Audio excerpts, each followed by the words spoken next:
Kurungan jeruji besi terpaksa kembali harus dirasakan Gunawan 22 tahun.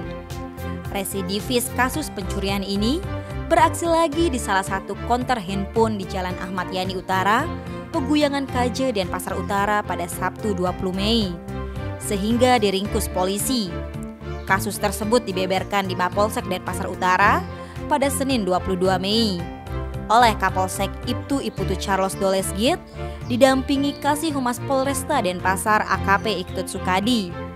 Tampak Gunawan dihadirkan dengan kepala dan jari tangan diperban akibat menderita luka saat mencuri. Dijelaskan Charles, penangkapan ini berdasarkan dari laporan Imade Agus Indrawan 37 tahun. Awalnya, korban menutup konter HP miliknya pada Sabtu 20 Mei pukul 21.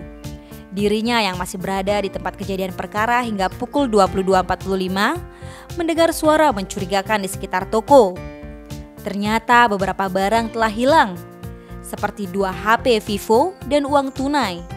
Setelah dicek CCTV, ternyata ada seorang laki-laki yang masuk, sehingga ia langsung meminta bantuan warga dan melapor ke polisi.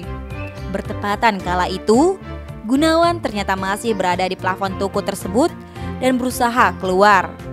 Lantaran melihat ada warga dan polisi yang datang, maka pemuda asal Cirebon itu pun panik dan langsung melompat dari atap toko.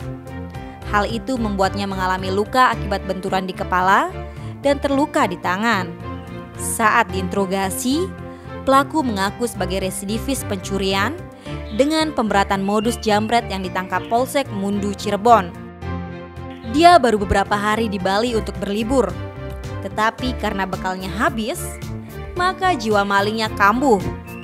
Dia sudah beraksi di 4 TKP yang merupakan spesialis konter HP. Tim Bali Express melaporkan.